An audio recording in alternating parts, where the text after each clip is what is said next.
3 2/3 times 4 4/5.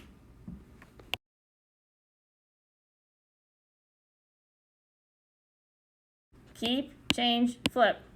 Keep the first number, change the sign to multiplication, or you guys like the X, the X better, I like it.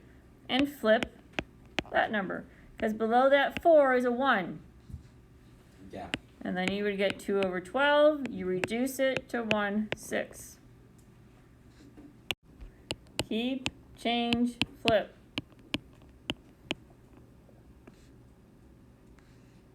Alright, got the answer.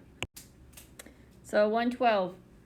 At Natasha's birthday party, guest ate 6 3/4 pounds of watermelon.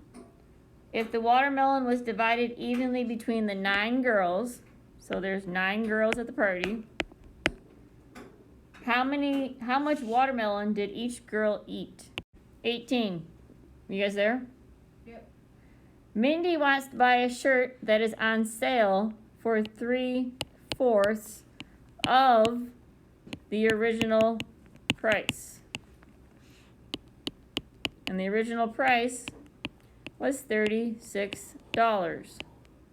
What is the sales price of the shirt? And this word right here means something in math. This word right here means multiply. Oh, I know. I was good. You were, I'm sorry.